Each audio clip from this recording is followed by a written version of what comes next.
So, good morning, Mike. Welcome to Product of the Working Class. How are things this morning near Leeds? Are they okay? It's a bit grey outside, but it's all right. Could be worse. I'm in the studios, no windows in here, so I've no idea what's going on. But yeah, it's all good. Thanks, Calvin. Awesome, awesome. Well, thank you very much for joining me. Most appreciated. You are a busy man. I know you've just come off the back of doing a few festivals and things like that, which we'll like to get into a little bit later on as we go into the podcast. But first of all, mate, really and truthfully, I got to say to you, I was lucky enough to see Embrace back in the day. Glory days, as I'm going to call it, on the Drawn from Memory tour, and it was amazing. I was actually reminiscing with the wife yesterday as we were on our way to Bristol. So, yeah, I'm glad to have been a part of that, and it feels slightly strange being talking to you because obviously having seen you play on a stage and then it's that untouchable barrier. So that's quite exciting as well. I'll try and rein it in as best as I possibly can as we go through this morning. But really and truthfully, the what I want to talk about is your influences as a drummer. What got you started playing the drums initially? What was that? What was that? Because there's always that moment. Everyone I've spoken to so far has said there's been this one thing. Is like, yeah, that's what I want to do. How did the whole? How did everything start kicking off with Embrace back with the Goodwill Out on that first album? How that all kicked off, being a part of that big '90s scene, that'd be really good to touch on that, and then how things have progressed as you've moved forward in your career. With the drumhead business and how that's developed, and then obviously having endorsed other artists that are part of that as well, which I think is really exciting part of everything that you do as well. So I'd like to talk about all of that. Is that cool with you? Yeah, yeah. Whatever you want to do, just go for it. Excellent. That's fantastic, mate. Thank you. So let's start at the beginning. What was it that got you into making lots of noise and hitting things very hard? Well, interesting enough, I didn't actually begin wanting to be a drummer. This is a story I've told many times, but I was really into punk. My first music that I got into, first wave of punk, and my sort of idol to start with was Steve Jones from the Sex Pistols, who had this amazing white Les Paul. So for my 11th birthday, I asked for a white Les Paul, knowing that I wouldn't get one because they cost a fortune. But you've got to ask. And I woke up on my 11th birthday, came downstairs, and there was a snare drum. Slightly different shape. Because yeah, basically my dad, God bless him, was appalled by the Sex Pistols, as a lot of parents were back in the day. Yes. When he was at school, he'd done a small amount of core drumming, and he just saw the drums as probably the least, I don't know, offensive of the instruments that were in that band. So, I said, okay, well, I haven't got a Les Paul, but I've got a snare drum, so I'll do that. And luckily, my best mate at the time, a guy called Vincent Clark, Vince he'd got an electric guitar for his birthday. I think it was a Hondo too. And neither of us had a clue what to do with these things, so we just used to get together and just literally hit things, and formed our first band called It. I think we were called It, and then Satan after that. Um, Love it. and then it just started from there, and then various friends started playing instruments. I met some people who were a bit older than me, friends of my brothers who were better musicians, and I gradually moved on from the snare drum. Every birthday and Christmas, it was like, first a kit that was basically, because there wasn't much money around. My dad, remember, in fact, bizarrely, he bought me this kit, which didn't have any toms. It had a set of cheap bongos for the toms, a snare drum and a bass drum, and a hi-hat pedal attached to a piece of plank of wood, because he'd found bits and pieces at this local little pardon me, drum store, I got that, and that lasted a year, and then he got me my first proper drum kit, probably my 13th birthday. And again, he bought this old knackered kit, and he wrapped it in red wrap, and he bought the red wrap. Sorry, long story. Bought a red That's wrap good. at the time, the only place you could buy, and God knows how he found it, but there was a company called Supreme Drum Company in London, and they used to be able to supply this red wrap. And he found this advert in a magazine called Exchange and Mart, Blast from the Past, Yeah. and he wrapped it, and I got my first Premiere kit, proper kit without just bongos on a stand. I think when I was 13. And bizarrely, I'm still in the house now that I grew up in. I grew up here, then I moved away for 20 odd years, came back, built my studio here when my parents got older and then sadly passed away. And then I was in the garage the other day just digging out stuff, and I found this box with what's left of the red wrap that he made. He wrapped my first proper drum kit. So that's how it started. I wanted to be a guitarist, and I'm a drummer. It's also it's all, but I think this is it though, isn't it? Because I similarly I had guitar lessons back when I was about 13, and the guy didn't want to teach me how to play the stuff I wanted to do. He wanted to do Bob Dylan and that sort of thing, which is fine if you like it, but that wasn't floating my boat. You know, I grew up in the 80s when it was all about Def Leppard, Bon Jovi, Guns N' Roses. That's what I wanted. That's what I wanted to do. So I quit that, and my first drum kit ended up being a Premier Club, and again, you know, it was this beaten up thing. But as soon as I put some new heads on it, my word, it changed my life. Made it. Yeah. That was it, and I've not looked back since. And that 30 odd years on, and I'm still doing it. So there we go. That's just a little, you know, I like the fact there's some similarities. I think it's really important. Yeah. So obviously, go on. No, I was going to say, yeah. I even though I started off not, you know, wanting to be a guitarist, I similarly fell deeply in love with drums as soon as I started getting stuck in. I remember didn't have any lessons and started playing my first beat, and my mum came into the bedroom where the kit was, and I was playing along to Status Quo or something. I don't know, something really cheesy. And she just said, "How did you learn that?" I said, "I don't know, just did it." And it's kind of that is the good and the very worst parts to my drumming. I picked it up really quickly to be able to do a basic beat, but then couldn't be bothered learning all the rudiments because I started joining bands, and I'm like, yeah, I'm in a band. I don't want to sit on a practice pad, which in hindsight was probably the worst thing I did as a drummer. But you know, there you go. I think it's a funny thing. I think it's a bit of a double-edged sword, actually, when it comes to rudiments, because obviously they play a very important part. But actually, being a groove-ridden drummer, that's the way I like to look at myself. I think that's the good side. If you've got a good song with a good groove, that's what hooks you in. The rudiments will obviously help with fills and bits and pieces like that, but I don't think it's the be-all and end-all. If we take someone like Steve Gadd, who's amazing, don't get me wrong, that just doesn't float my boat. You know, I'm all about, for me, I like Chad Smith's style, you know, that really big, fat groove sat underneath everything that holds it all together and just makes it sound really cool. And I've always listened to drums that way. So even now when I'm teaching, you know, I'll always try and get my students to really listen and lock into what they like the sound of, as much of being able to put the technical stuff in as well. I think it's a really important balance, you know. Yeah, it is, and I think, you know, the marriage made in heaven is to be able to do both, basically. Is what I've learned. So I got to probably 3 albums in with Embrace, and wondered why I couldn't play like John Bonham, and suddenly realised that a lot of his stuff is rudiment based, and went back and spent 2 years literally learning.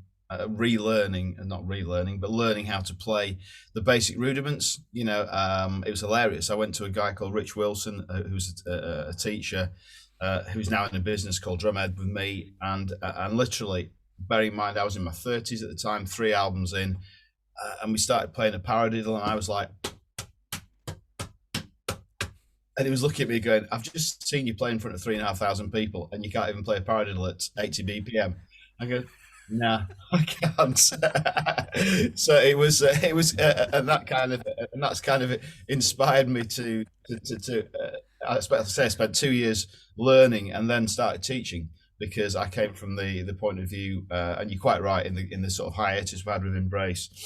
I kind of it was Rick, our guitarist, who said, we're not doing anything for a bit. Why don't you teach? And I'm like, I don't know enough about it.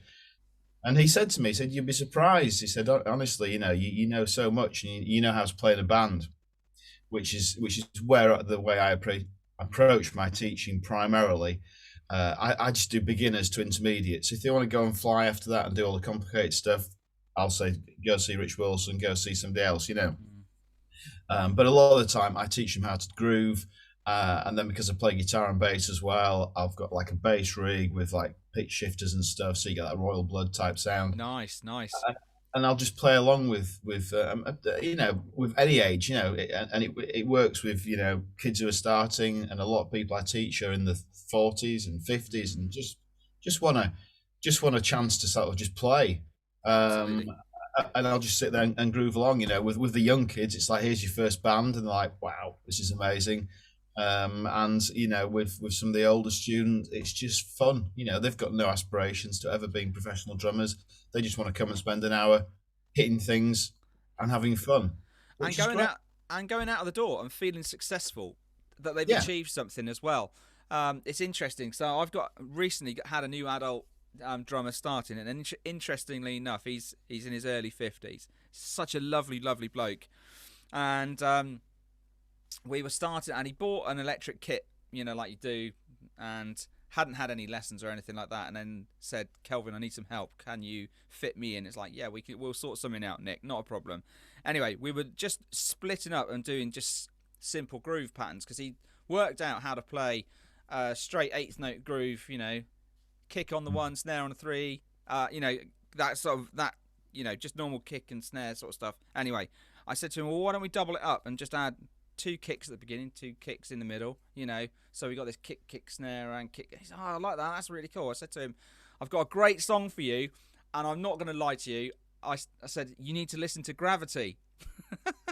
I did, and I genuinely use that song a lot for my kind of beginners that are looking at how they're moving that bass drum placement around within the eighth note groove, because it's so consistent all the way through. But what I like about it, and what's really good for them, is the switching from hi-hats over onto the ride, and where that opens up in the chorus and lifts up, and then it comes back down again. So I've used that for the last eight years, Mike. So thank you for putting that in on that album and playing that groove, because it's been a big resource for me, massively. Well, you can thank Chris Martin for that, because that's the only song that hasn't been written by us. And in honesty, his version was so slow on the piano, and we ramped it up. And that drum beat was a source of contention in the studio, because it was so simple, frustratingly simple. But we tried loads of different things, and that worked. As a drummer, you kind of, I can do other stuff. But sometimes, I mean, we say it a million times, but you play for the song.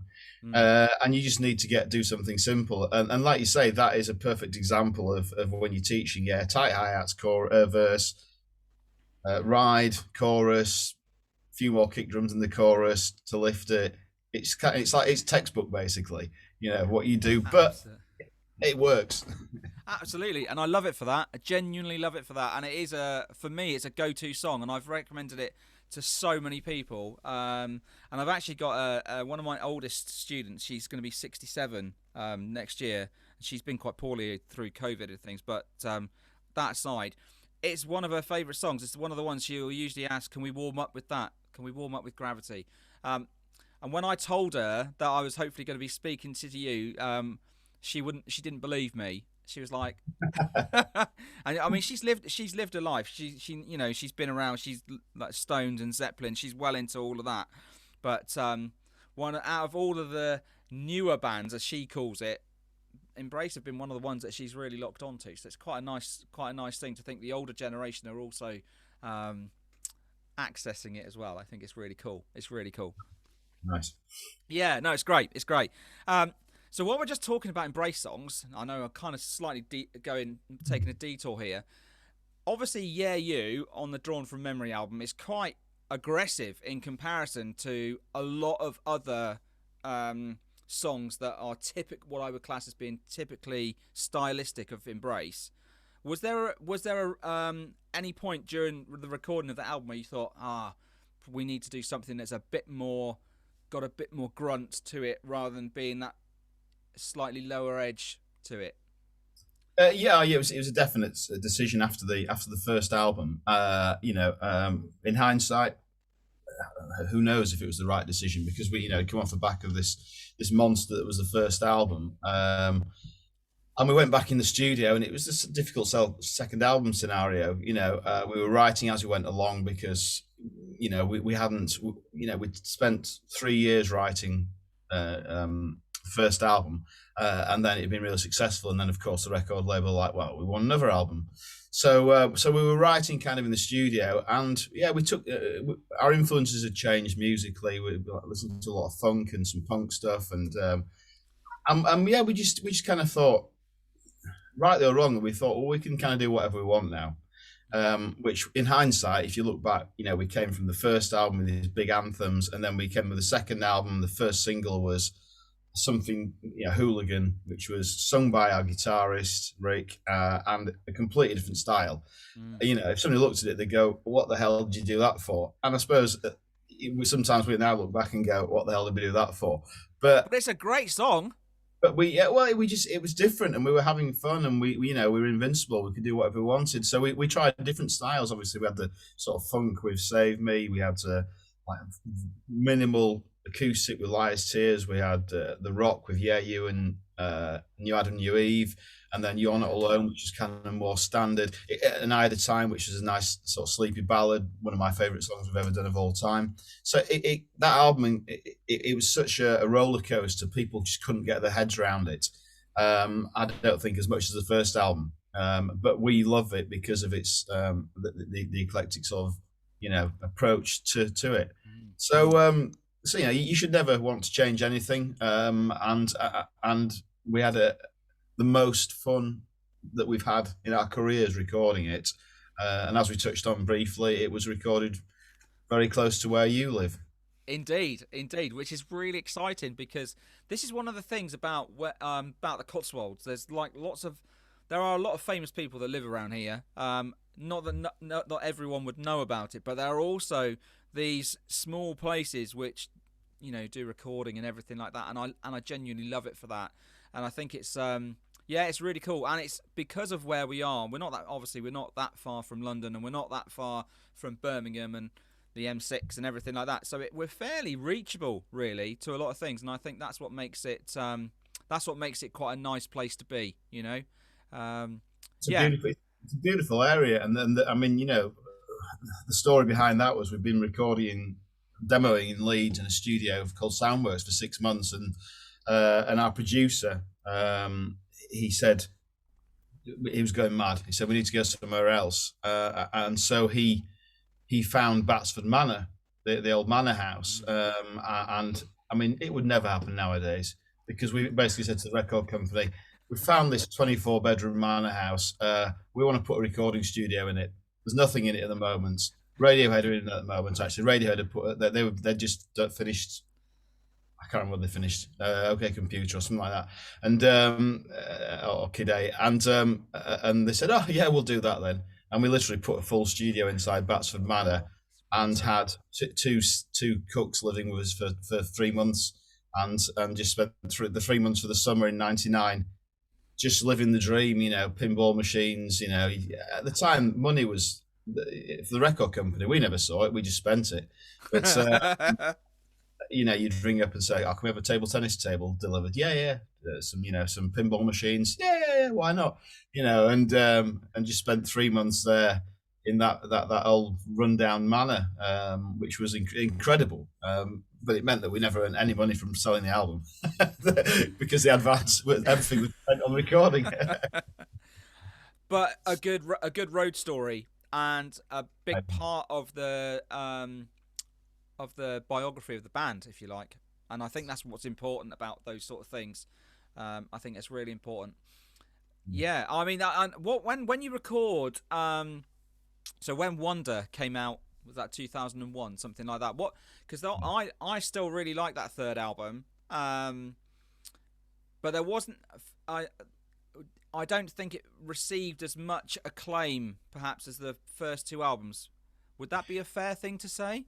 No, it's very fair. It was that was the only album that we chased um, a what was in vogue at the time, and basically we used a guy called Ken Nelson to produce that, who had done the first two Coldplay albums, and we were kind of writing more. It was more, I don't know, accessible, but became a bit sleepy. And Ken is a fantastic producer and a lovely guy and brilliant for Coldplay, But what we did was a kick up the arse from somebody like Youth, who we used after that. And with Ken, we had a fantastic time. I mean, we jokingly call that album "Wish We'd Never Bothered." Uh, but, but but having said that, we've recently gone back, and through our Patreon, we've gone back and dug out all the photos and videos that we took at the time and put them all together, and we have all gone back and listened to it and said, blimey, there's some really good stuff on this album after not listening to it for so long. And I always loved a lot of this. We had like Neil Young influences on there, who I'm a massive fan of. And musically, it's beautiful. It's really good, but it apart from Wonder, really didn't have any sort of singles that had any sort of, any, I don't know, chart friendliness about them. And really, yeah, we were trying to write for a market that we thought was the right market, which, I always say to bands is never, ever the right thing to do. Just do what your heart does. Drawn from Memory, we did exactly what we wanted. It may not have been as successful as the first album, but we did it and we did what we wanted. With the third album, we were chasing something and it didn't work. And after that, we said, right, we'll never do that again. And after that, we just got back on, which is why after, if you've never been, we had a break of about, well, not a break. It took us 3 years to write the next album because we knew it had to be absolutely right. And then we came back with Out of Nothing, which obviously was it's our biggest selling album of all of them. So, you learn your lessons as you go along. It's a superb Out of This World. Out of Nothing is a superb album, and I love Ashes. What a track, what an opener. I remember that I bought that. It's interesting. I bought it from Tesco's in Cirencester the same time I bought the REM album that had just come out at the same time, and I remember putting it on in the car and hearing that opening, the way that kicks in, and for me that was the hook straight in. It's like, oh yeah, I'm like loving this. It was instantly. I didn't have to know what the rest of the album was going to sound like, because that opening track that was it for me. So brilliant, it's brilliant. I love it, absolutely love it. And obviously we said about Chris Martin writing Gravity. What has that been? A good thing, or has that been a negative thing? Because obviously there must have been good parts of having him write the song. You embraced it, if you like. I'm going to use that phrase. But has that helped? Did it help the band, or has that been a bit of a double edge? No, it's been all positive, and it came about really organically. It wasn't that our record company said, "Oh, could you write a song for us?" Basically, him and Danny became really good friends after they supported us on the Drawn from Memory dates we did at Blackpool, and he had this song. He'd been playing it live as a really slow ballad, and he was chatting to Danny one time, and he said, "Look, it doesn't really work for us for Coldplay. We can't get our thing going with it, but it's just, to me, sounds like an Embrace song." So at the time when he first said, do you want it? And we said, no, we write our own stuff. And then we listened to it and thought, that's a really cool tune. We did a demo of it the way we thought it should sound, sent it to the record label, and of course, because Coldplay had just blown up at the time and were huge, they were like all over it like a bloody rash. It's like, yes, we've got to do this. And the only slight negative aside was when we came to deciding what the first single was going to be from that album. We wanted it to be Ashes. The record company wanted it to be Gravity for obvious reasons, commercial reasons. And in the end, we bowed to them because we said, okay, well, we should really let you do your job. And they were right. It kicked the doors back open after a gap of 3.5 years. And then followed it with Ashes, which again, those two tracks really made the difference. And we'll have, and we keep saying we'll forever be grateful to Chris for giving us that song. Probably one of the only people that we would have accepted a song from, really. Unless Neil Young came along and gave us one. What was it like? What was it like? Sorry, go on. You carry on, and I'll jump in. No, that was it. That was it. I was going to say, what was it like touring with Coldplay? Because obviously, a couple of years ago, you when they did that, they were on that massive tour over here and everywhere else. What was that like? Yeah, well, the gigs we did at the whatever it's called now, Principality Stadium, I think it's called. Again, we just did those two shows with them, and that was again. I don't think Danny had seen too much of Chris over a few years, but they kept talking. And then one time, Chris just rang Danny up and said, "Look, I've just been listening to, a lot of Embrace stuff, a lot of the early stuff, and realizing how much you did influence me in my early songwriting and the start of the career. We're doing these couple of shows in Wales. Do you want to be the main support?" And we said, "Just let's think about that for a minute." Yes, we'll do that.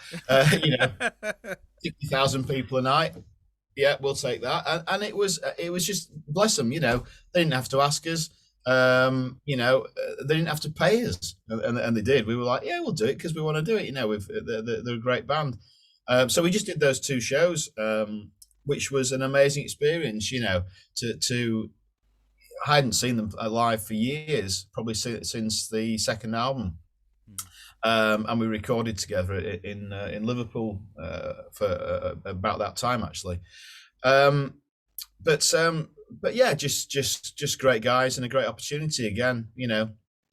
It's been good, been fantastic for us to be associated with them, and hopefully we always will be.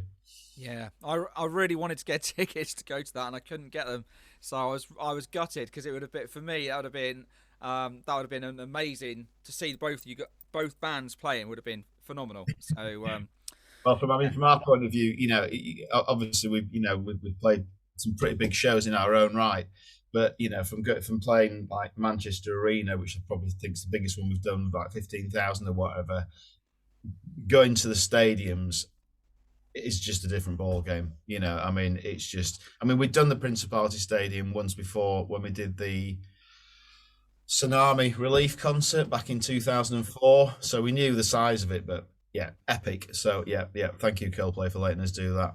Absolutely. Well, no, this is a thing, and I think I'm actually, well, I know we're talking about them, but this is about you. But I'm very excited about their new album. But I think the fact that they are still such a big player in everything still keeps that door open for bands like Embrace and other to stay where they should be. In that arena of that style, because it shouldn't be forgotten. I'm really a big believer in that. There's a lot of stuff around that I don't like. And with streaming and Apple Music, Spotify, whatever the platform is, music is so throwaway now. Because someone can click on something and go, "Oh, I don't like that. Oh, I won't bother." And I think whereas back when Embrace were young, if you like, you had to invest in your music because that was the only way, you could access it, or you borrowed a copy of it off your mate and you put it onto a C90 cassette. That was how it was, and I think that's a really tough battle that everyone in the music industry is having to deal with, because obviously it's that whole analogy of life on shuffle, if you like. There's no investment in an album anymore from listeners, I don't think. Correct me if you think I'm wrong. You have that, maybe I like a couple of tracks but I don't like the rest, so I'll just download those two tracks, stick them in a playlist. Whereas back in the day, you listened to a whole album front to back, and it was all about the artwork, and it was about everything that went with it. It was the whole package, you know. Get Yeah, it was, excited, you know, excited yeah. about the promo stuff coming out, and it was always about that. And there isn't that anymore, you know. No, it was. You're right, and it was. I don't know if we always look back with rose tinted glasses, but it was what seems to be more of an investment now, as you say, in the artwork. Because I mean, although vinyl now's obviously made a massive resurgence, you'd spend so much time working on the artwork and getting that right, and getting the track listing right. And the problem is now, whether it's a problem, I don't know, but there's possibly too much good music out there, and it's very difficult, as you say. When I remember buying, I mean, this is going back a long, long time, buying London Calling by the Clash, which I still think is in my top 5 albums of all time. But on first hearing, not even liking half of it. But I'd spent my £6 on that. Yeah. So I played it until I liked every single track on it. You know what I mean? And you spent the time doing that. And I sound like an old bugger now, but you used to spend time, because you couldn't afford to just flit around. And don't get me wrong, Spotify I think is an amazing tool and something that I use all the time. But they've just not got it right for the artists. If they got the splits right for the artists, it is a phenomenal tool, because you can just I can go for a walk and on the spot go, oh, the new Royal Blood album's out, or the new, and just listen to it and go out and listen to new music. Yeah. I think it is a phenomenal tool in the wrong hands. Yeah, and I think that's the thing. It's been exploited by the owner. I mean, I've had this conversation has come up quite a few times over the last few months with drummers I've spoken to, and it's not fair, because actually, you should be rewarded for what you put out, and it shouldn't just be taken by somebody else because they think they should. And there's, and it's wrong. It's wrong. There's that, and that's the bottom line. It's just wrong. I know in my it's morals, isn't it? And it's doing the right thing, and that isn't the right thing. But Yeah, that's that, yeah. I mean, it's such a difficult subject, and it's not. If you look into it, it's not only Spotify; it's the labels that are scared now of missing the boat, like they did with CDs and downloads. They were monsters that they didn't move with the times, and they lost a lot of ground there. So now they're taking a cut, Spotify taking their big cut, and nothing's left for the artists. But that's anyway. Yeah, you could talk about it forever. Yeah, we could absolutely. So we've kind of talked a lot about the music industry and Embrace and all of those sorts of things. But I definitely have to ask you, what was it like being asked to record the single for the World Cup? It must have been a real honour to be asked to have done that. Well, I mean, that's a whole other subject. Right. I'll hold my hands up, and I always have said this: I don't watch football. I don't. No, nor do I. So it's okay. Don't give monkeys about football. It's full of overpriced, overpaid. Anyway, but it's ridiculous. It's a bloody joke. But when we were asked, we turned it down a couple of times. We thought it was a joke. We kept going back to the record label. They want you to do the World Cup song, and we're like, really? Yeah, whatever. And eventually they said, no, they do. They want you to do it, and we said, well, we're not writing a specific song for it. We just finished This New Day, the album, and we had a couple of tracks that we really loved that didn't quite get onto the album. Still love them, and we said, well, we've got this track. It was called the Mountain Song, actually. And so Danny rewrote the lyrics. We said, we're not doing a back of the net, score a goal thing, because they're saying, can you put the words goal? And like, no, we can't. And we gave them the song, and they said, yeah, okay, we'll go with it. And we had a great time promoting it. We had a real laugh. It was good fun. But the record label, convinced us that doing it would make us millionaires, basically. Not to cut to the chase. The head of the label, lovely guy again, was saying, this will make you, you've been made for life. Nah, we weren't. It was a hit, and the album stopped selling. Not stopped, but it slowed down. And then that was when we thought, we've kind of lost lost our way a bit, and then we went away, and for 2 years didn't do anything at all. Literally, we were pretty sure it was the end of the band, but then we gradually got back together and started working, and then again, because, and this is why I say this is kind of the third time we'd come back in a way, we thought, well, we're not going to come back until we've got something that is about us and completely us. And we spent ages working on that album, and that's in that sort of gap, is when I went back and spent 2 years learning the rudiments, and everything else, and started teaching. And then, yeah, that was a gap of 7 years, and then what we call the Tallies album came out in 2014, I think, which again was very different in many places for us, but got us a lot of younger fans and kind of led us back into where we are now. Yeah, and it's a great album. It is a really, this is the thing, and I was really chuffed when it came back out, because it's like, finally some new things, because obviously the greatest hits have been released as Fireworks, which is just got some absolute gems on it. It really has, and I've actually made my own Embrace playlist with that at the core, but I've added my own kind of fan favourites, if you like, around it, because I think there are other tracks that, in my opinion, should have definitely been on there. But that's is always the way, isn't it? But so it was a really a lovely thing that you were back, if you like. So that was I think that was a really awesome moment for me as a listener and a consumer, and so. Oh, thank you. Yeah, absolutely. It was really good, and I think it's got a really good return to form. I absolutely do think that. So I won't say anymore. Because yeah, it was great. It was great to get back out there and get back out gigging, and touring and doing the festivals. And a lot of people, it was a very warm welcome back, really, from a lot of festivals. Like Tea in the Park, or like, oh yeah, come on, you've got to play up here and do that. And it was fantastic. So that kind of got us back on back in motion, and then we followed it up a couple of years later with the album after that. I should have forgotten the name of. but what was it? With Love Is a Basic Need on. That's it. It's I've actually got it written down because I couldn't remember it either. It is. It's. Hang on.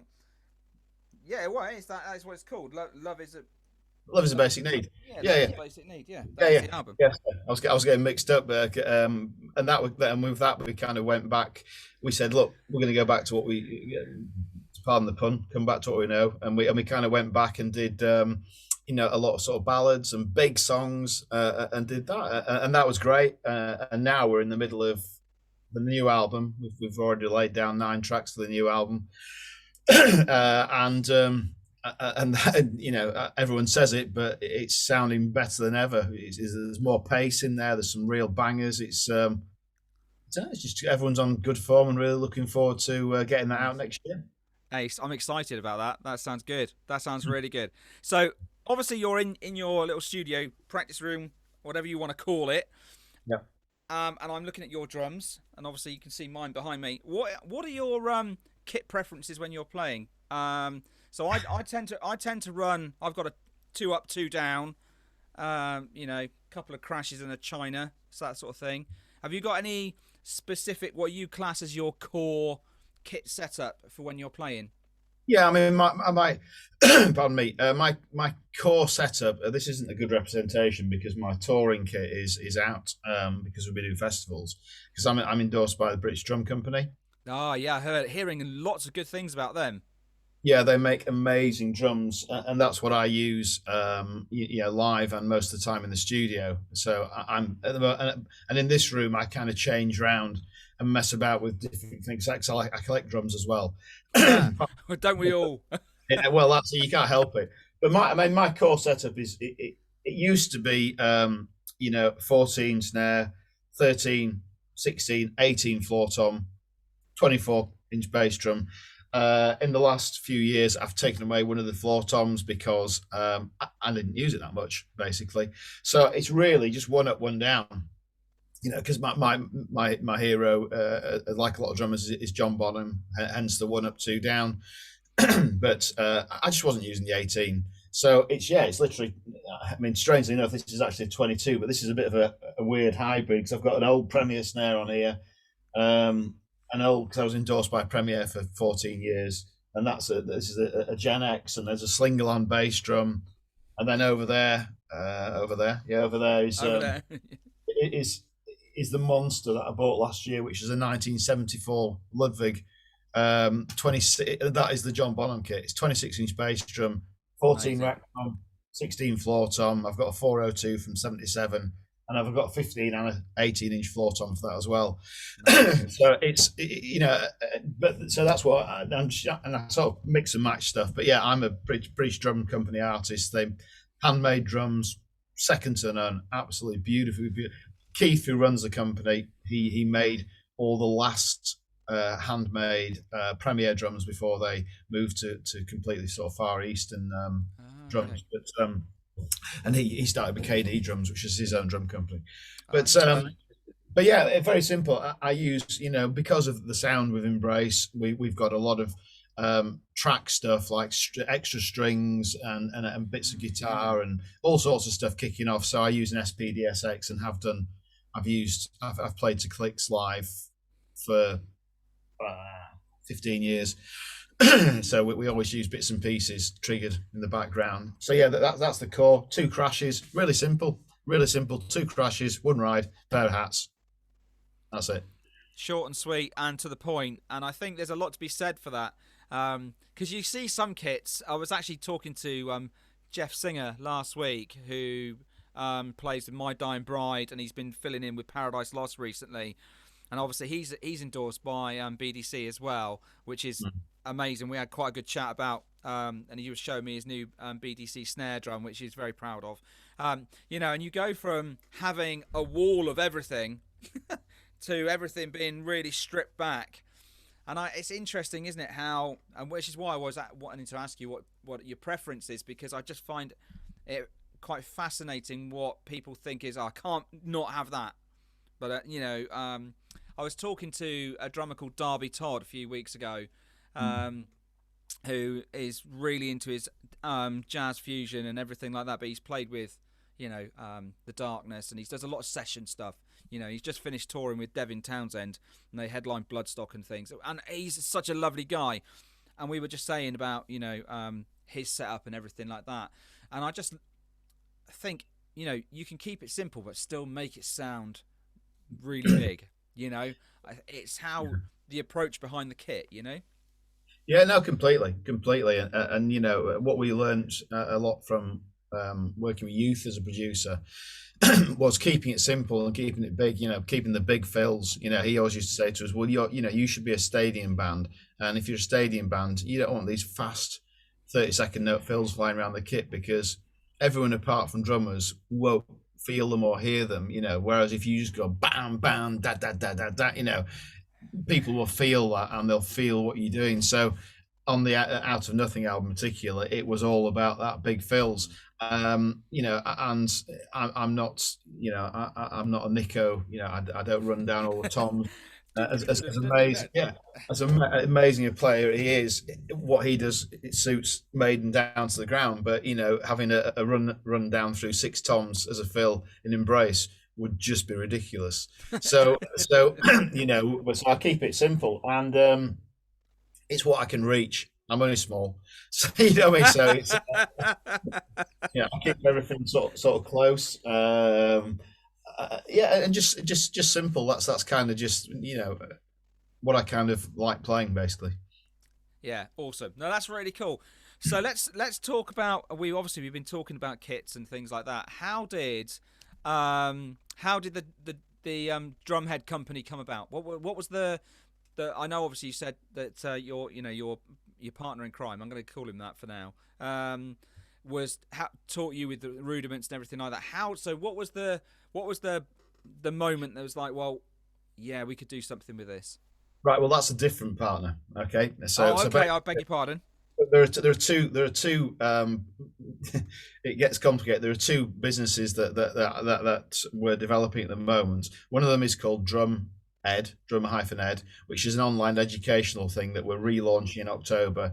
With that, the partners in that are Rich Wilson from Raw Studios and Steve White, who's Paul Weller's drummer for 20 odd years. So they're the partners in that great team. And then completely separately is Code, which is the drum head side of it, which is a completely separate company. Now that came about when my partner in that business is called James Potts, and he was a part-time drummer going back about 7 years. Had a problem with one of his snare drums with the head, the coating coming off. Complained about it, got nowhere. So one night after a bottle of wine, went online and thought I can find some drum heads. Imported some from China, started selling them on eBay. Then got the name Code, and started getting a few sort of slightly better heads. At that point, he then thought, well, I need people to endorse the products, because Embrace were one of his favourite bands. He asked me. I tried the heads. I said, okay. I mean, I was endorsed by Remo for 10 years before that. And I said, oh, yeah, these seem cool. I said, at the time, I just sold my share in some pubs called the Hop, and I said, look, I've always wanted to be involved with building something to do with a drum kit. I said, look, so yes, I'll use the heads, but let's set up the business together. So I invested in it, and basically it is us two people. We have other investors. British Drum Company have some shares in the company as well. And I came on board and said, right, we need to develop this as a proper brand. So we went to China to a big trade show. We looked at all the manufacturers in the Far East, found the best company, which is in Taiwan.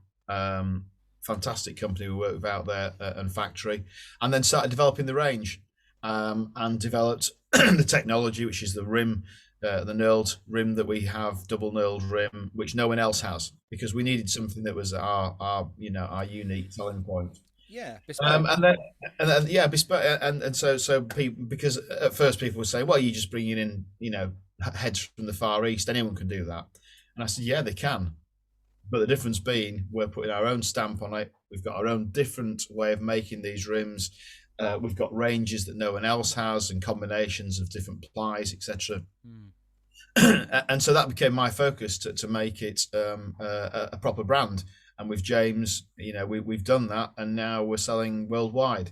We've got, in fact, the UK is our smallest market at the moment. We've got a big distributor in France that does the Nordic regions and Spain, and we've got a big German distributor. We're distributing into the States now to a small degree, and building that.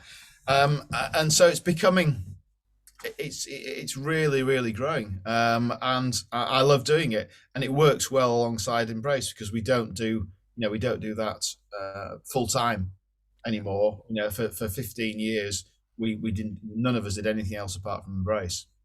And then when we had that break before the Tallies album, we all started. Well, I got to the point where I said, "Oh shit! If this doesn't work out, what am I going to do? I've done nothing but drumming for the last 15 years." So I started teaching, obviously, and then and then Code came after that. I've been involved with Code since about 2015, I think, 16. And yeah, I love doing that, and developing different heads. I mean, this has got new development heads on that we're going to launch at NAMM in January. Oh, nice. So, because we couldn't go last year, but we went the year before.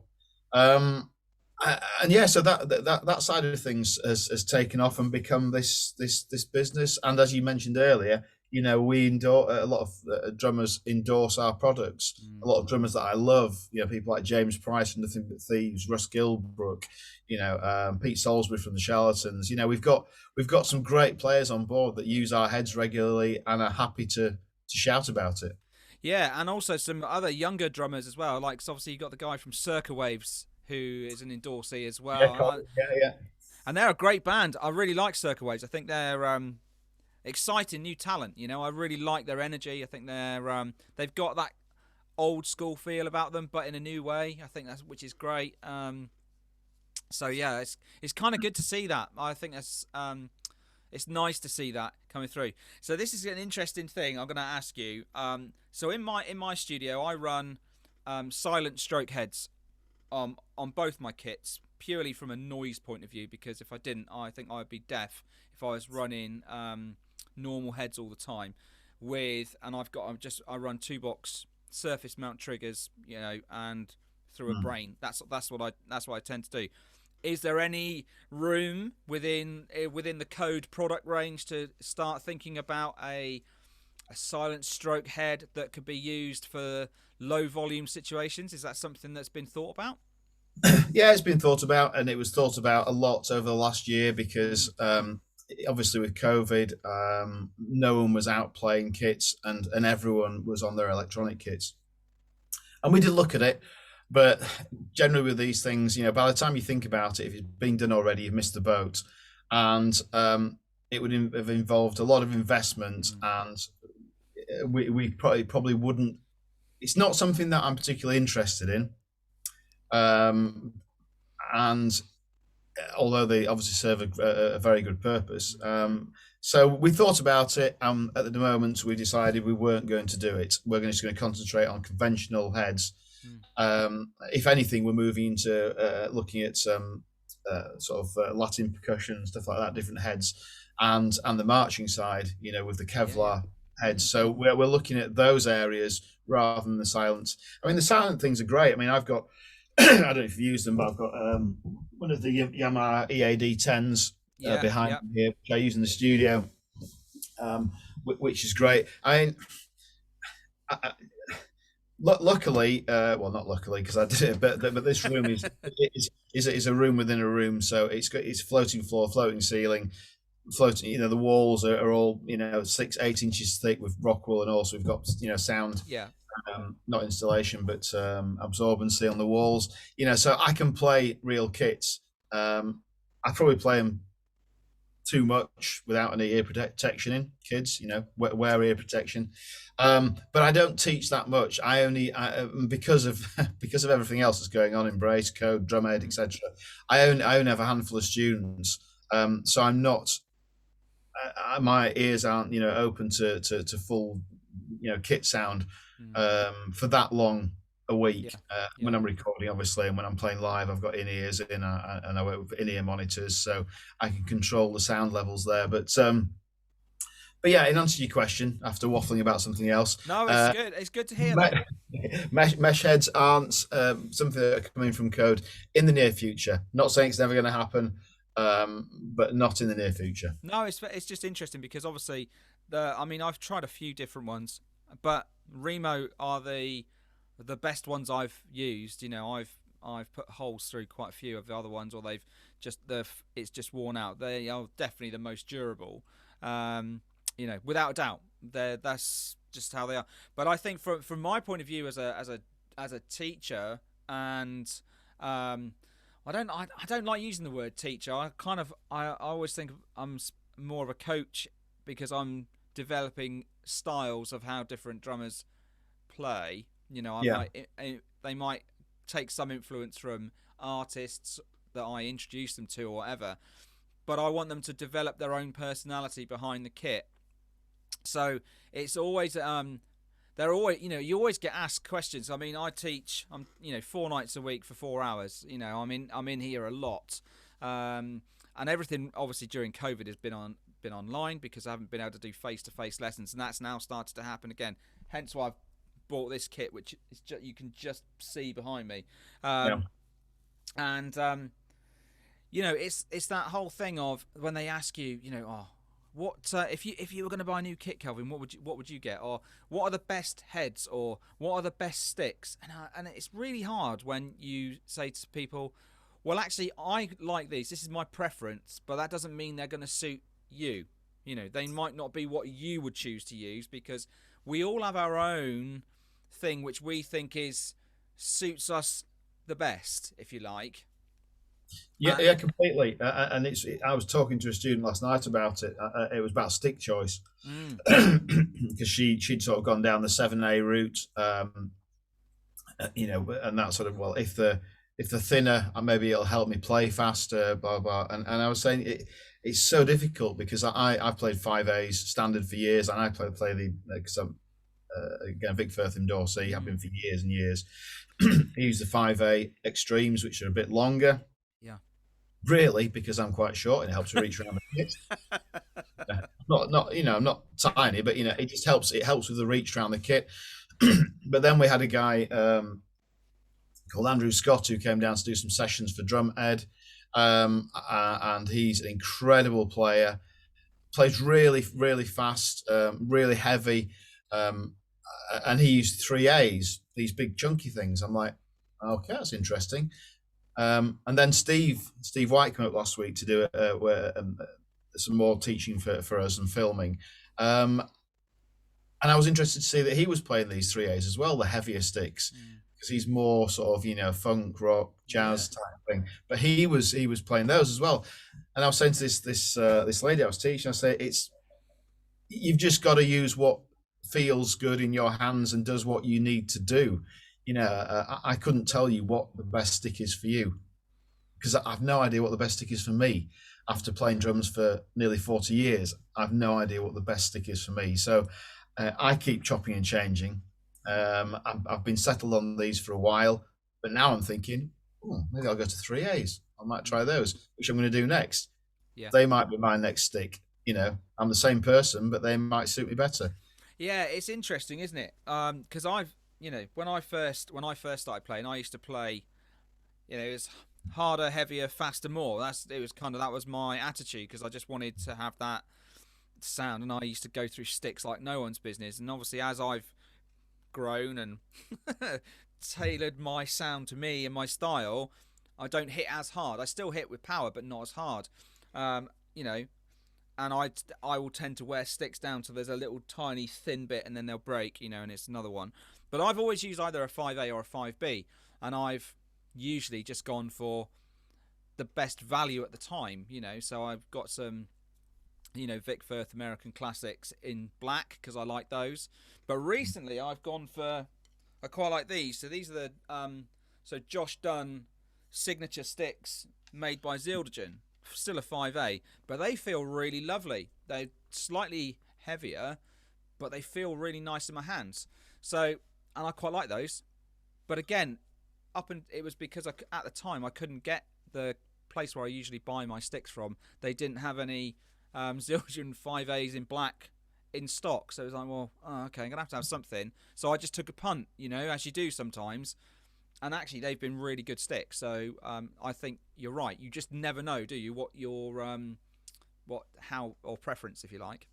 No, you don't. And your technique changes as you grow, and I think that influences your stick choice as well.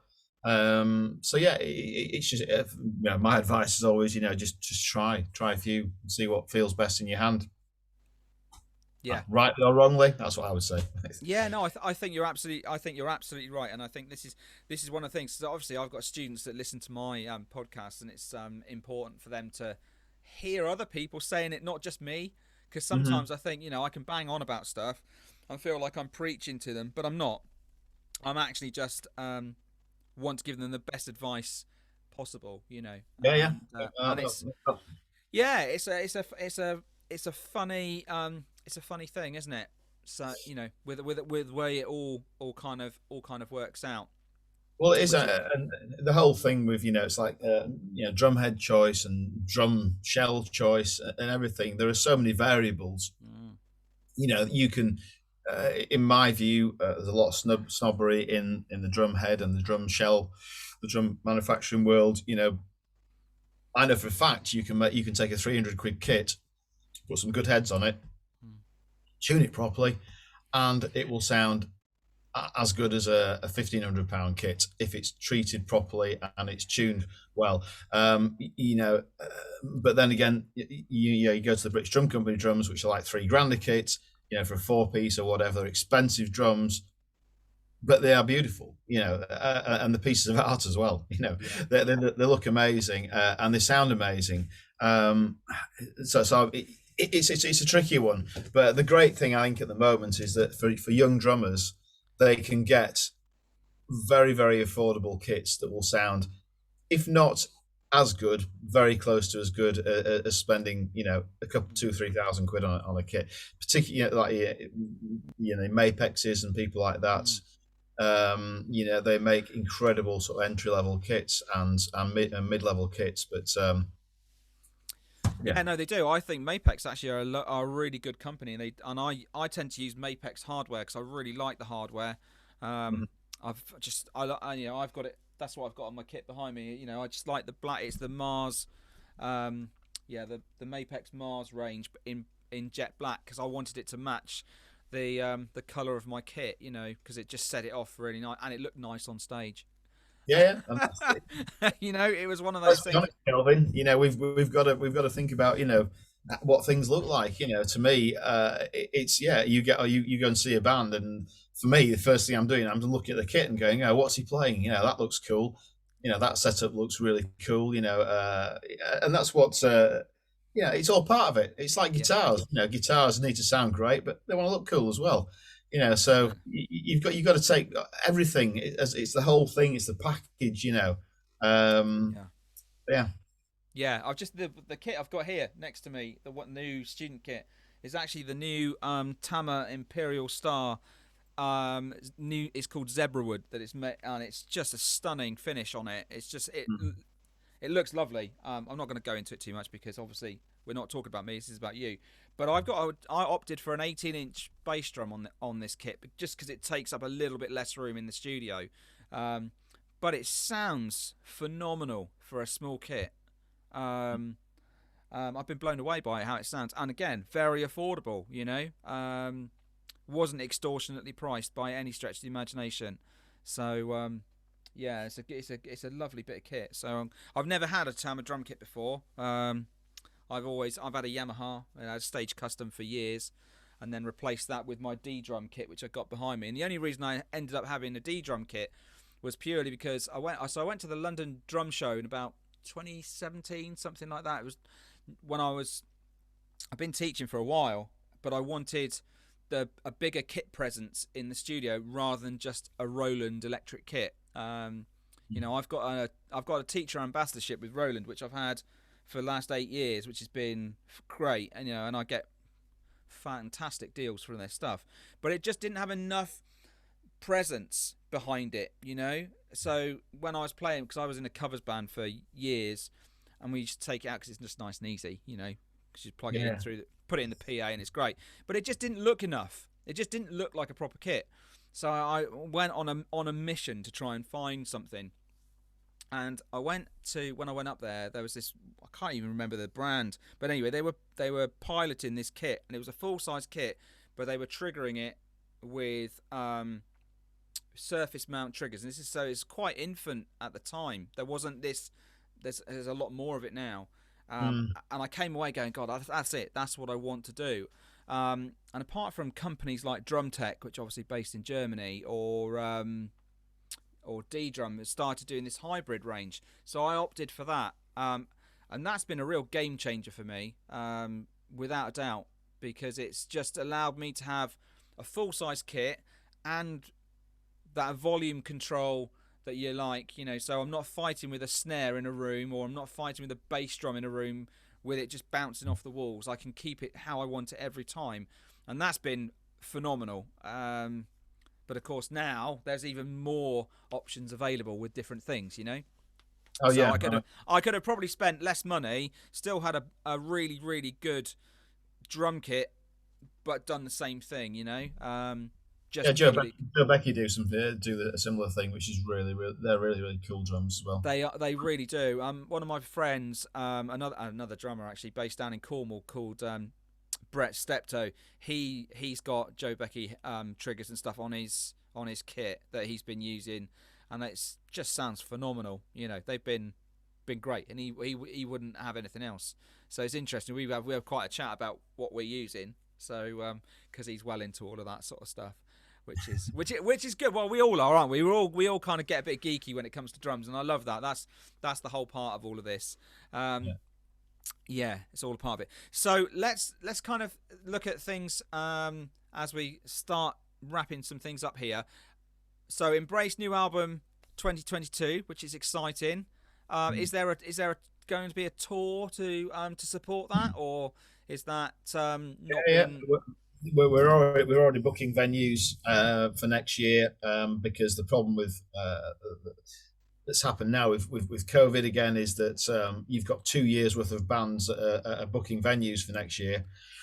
So venues are short and in short supply. So we're already booking for that. So that's going to be set up for next year, and then we'll see. We don't know the timings yet. You can't really do them until we finish the album. But yeah, it's going to be probably March or September, I would imagine. Possibly September by the time it's all set up and finished. And but yeah, it's all looking good. And then festivals, the ones that have been put back from this year to next year, particularly Bingley Festival, which is a big one up here that we were co-headlining with Primal Scream, which we're now co-headlining with Rag and Bone Man, which is an interesting one. But then nothing against old Raggy. I don't know much about them, but so yeah, we're everything's looking positive. Yesterday we were over at a place called Townsend Distribution, because we did a couple of live streams during COVID from Mickey's our keyboardist studio. One of them, we've taken tracks from both, and we've done a live greatest hits from Cellar of Dreams, which is the name of his studio. And we were just over at Townsend signing those yesterday. So literally 4 or 5 hours of signing a few thousand albums, and the vinyl is phenomenal. It's a triple vinyl.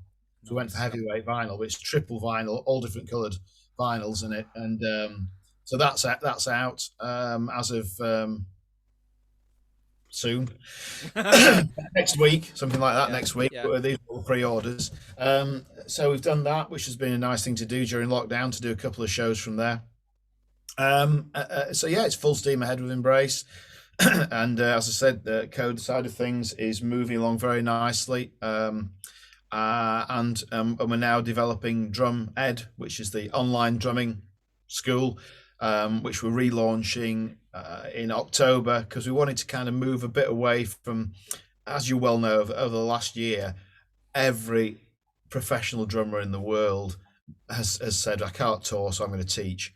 So there's been an absolute glut of stuff on YouTube. You can't get your head above water at the moment. There's so much out there.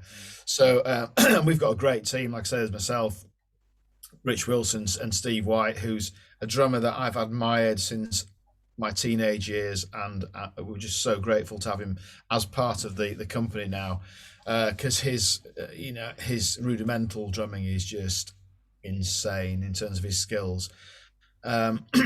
So yeah, it's busy. We're going to be doing a monthly podcast for that, actually, with a Zoom thing with Steve, where people can sort of sign in and ask questions to us all. Fantastic.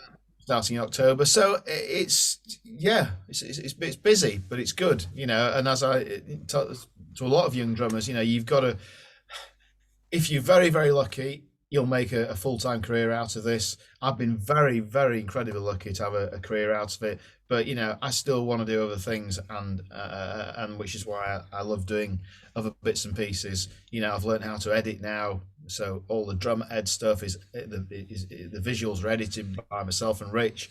In this studio, this is all fully rigged up to Pro Tools, so I record in here as well. So predominantly young sort of bands coming through will come in and do their first demos, which I do for next to nothing, because I love recording them and mixing. So yeah, just keeping busy, and keeping busy basically. And it's good giving the opportunities to the up and coming talent, I think, to allow them to have the opportunity to come and do something, and it not cost a fortune. I mean, not that I want to take up too much more of your time, but when in my first band, I remember we saved up thousands to get in the studio to do an EP, back in like '94 or whatever it was. It was ridiculous how much we saved up to do that, It's changed. Again, the recording side has changed so much. The technology's moved on so much that, I've recorded things in this room, which is only, what, 14, 15 square feet, although it's acoustically treated. But, I've recorded bands in here, and sometimes I've recorded the drum sound and thought, bloody hell, this is better than Out of Nothing, say, that was recorded at Olympic Studios in London.